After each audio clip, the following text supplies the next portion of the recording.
ተመልካቾቻችን አሁን ቢሾፍቱ ከተማ ነው የምንገኘው። እንደምትመለከቱት የፈረስ ግልቢያ አምሮ ነበረ። ይኸውና ፋሚ በግድ አሳፍሮናል።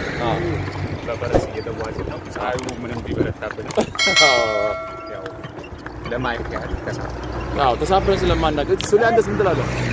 መሐመድ ሱሌ ደግሞ እዚህ ላይ አጠራርጎ ማብራሪያ ለመስጠት አፋን ኦሮሞ ቤታ አና ኦሮሞ ማንም በቃ መቃጌ ቲቪ መካን ኮ ንጋቱን ጀራማ አይ ጋንዳን ራሩ ሄሞ ጋንዳ ዱካን መንደረ ዳኮ ተንጀራማ አይ ጋንዳ ዳኮ መንደረ ዱካን ይደረጋል ሜ ዋይ መጋላ ቢሾፍቱ ሜ ዋይ መጋላ ቢሾፍቱ ከቸንቱሬ ዋንቴ ፈኒ ሃራ ዳራ አራብዶ ከሰንቱሬ ከሰንቱሬ ዋን ዋይ ሆጂ ለና እኔ ፈርደ ጋሪ ገለ ሆሜ ገልቴ ሆጂን ሳማል ፈቃት ኤጋን ኤጋሌ ባዲያ ጉባራ ኡጋ ሙቱሌ አይ ኤጋን አስጋሌ ሞሬፍ ቶርቤ ጉታ ጅራ ይቱ በከጅ ተዋችቲ ብዬ ጀቱ ሰኒቲፍ ሆጂን ፈርደ ጋሪ ነማኒ ባሳይ ፈያ ፈርዳ ሆጂን ወልቀበቴ ፈርዲ ባይ ኤኔጎ ጀቲ ቦታ ከነማ ገለከሰኒ ወራቤ ሲኛ ደቤታ ዋይ ሳይ ናይ ኤጋው ጀቴኒ kitte nama kakkabu qaba ay kakkabakalde nyaata isaa siraataan nafasaa dhiiqtee ay siraataan kakkabu qaba maal kormootti deebuu hin dandeenye horii kana gatti taana dhuga maqaan qaba amma fadde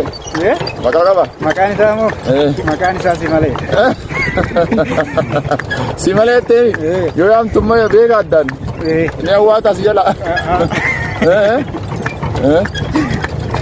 ay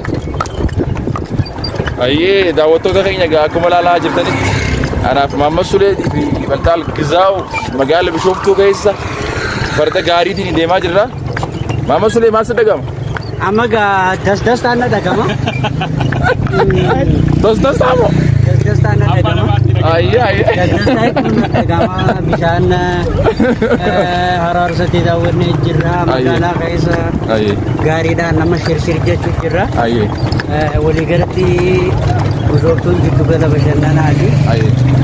Iddoo irreechatti kabajamu seenaa guddaadha qabdi. Iddoo nageenyaatti ni jedhama. Kanaaf gaafannee iddoowwan bareedaa miidhagaa ijaaf ta'u qilleensi tolu kana asitti argamnee ijaan argannee bohaaruudha jechuudha.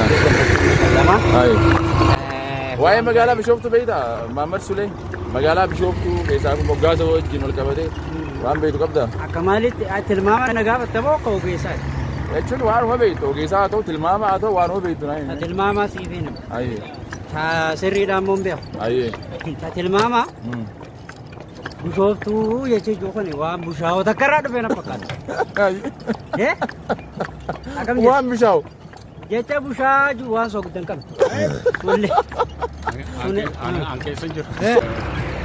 Biyya qabbanooytu mi'ooytu sattiin bashannan taatee agarree. Angaruu waan inni dhagee Bishooftuun laftisi bishaan waan qabdu jecha bishaan ooftuu jecha jorraa dhufee waan joon dhagee. Inni dhagee miidiyaa irraa dhageen jira barreeffama adda addaa irraa illee hubadheen jira. Kanaafuu hiikaasaa ka dhugaa kana mana fakkaata. Waan ta'eef Bishooftuun haroowwan gurguddoo torba akka qabdu dhageenyee jirra. Sammalee iddoo kana ayyar haayilii yookaan ammoo humni qilleensaa Itoophiyaa illee naannoo kanatti akka argamu ni beekna. Sammalee hora arsadeedha. Ayyaanni Oromoon kabaju ayyaanni irreechaas iddoo itti kabajamudha. Waa hundaafuu iddoowwan garaagaraa deemneeti odeeffannoowwan garaagaraa gama keessan dabarsina kabajamtoota daawwattoota keenya nu waliin turtii godhaa isin jennaa galatooma.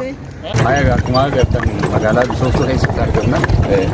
Bakkeedhaaf dhufnee leenjii eeggatu ture booda yeroo ammaa fakkaanii karaa magaalaa haala bareedaa irra jira jechuu ni dandeenya. Waan takka takka waan Bishooftuun qabdu ijaarachuudhaaf bu'aara qalbii ijaan waan takka takka daawwachuu gaarii qorree cheebal gaafeeche sirba haraga ሃይማኖት ግርማቲ ስልቤ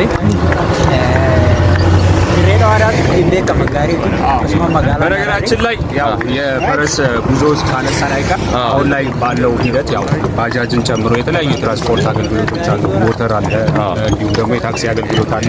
ነገር ግን ያው የፈረስ አገልግሎት በኢትዮጵያ የትራንስፖርት ታሪክ ውስጥ በሰፊው የሚነሳ ነው።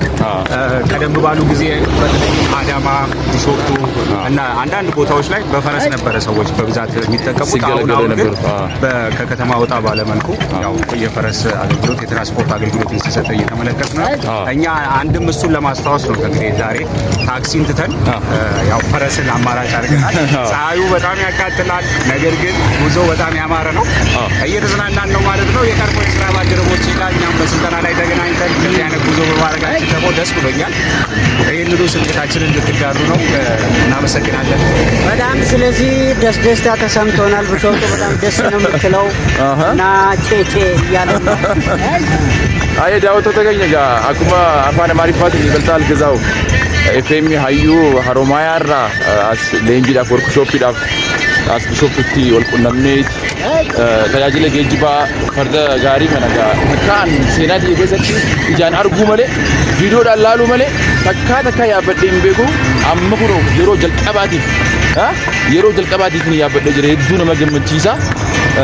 Kanaas arguuf biyyaaf baay'eedhaan gammadee. Daawwattoota keenya silaagat argaman kana godhiiti. Ayyee.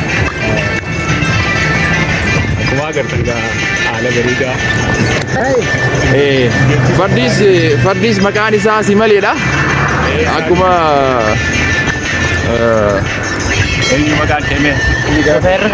Feerri keenya ambar wallaalee jireeta nama farda gulufsiisu maqaan isaa. Anis namaan gaafatte makiinaadhaaf sufeera jenna Fardaaf maal jenna re? Bisaan hin mi'anne nama konkolaachisuun sufeera takka ammoo konkolaachisaa innaanii kan fardaa kanoo maal jennaan? kan geejjibaa jedhani gulufsiisaadha. Gulufsiisaadha. Ayyee hedduu namatti tola. Mooraa arsadii illee dhayinee turre anaaf maamasulee bal'aan jechuudha. Jalbaadhaan yookaan ammoo bidiruudhaan bishaan horar sadii gubbaarra naannoo turre waan baay'ees dhageenya jirra waan duraan hin beekne jechuudha. Magaalaa Bishoftu keessa iddoowwan garaagaraa naannoonee odeeffannoowwanii fi iddoowwan babbareedoo suuraa fi viidiyoo isaa waraabnee gaba keessatti namni yeroo takka bakka takka deeme iddoo san daawwachuu qaba yaada ta'uu qaba. Fakkeenyaaf akkuma tasaa deemuu danda'a. Haa ta'u malee bakka deemuu san ግን maaltu jira? Haalli jireenya uummataa maal fakkaata? Beekumsi bar bakka hedduu argamaani. Tokkos formaali fi informaal jedhanii alkallattiidhaan beekumsa iddoo deeme san baree Bishoftuu dhayinee deebinee qofa osoo hin ta'in Bishoftuun maal qabdi waan isiin qabdu immoo viidiyoodhaan kaafnee suuraadhaan kaafnee akkanatti immaas hawaasa biraan ga'uun dirqama keenya.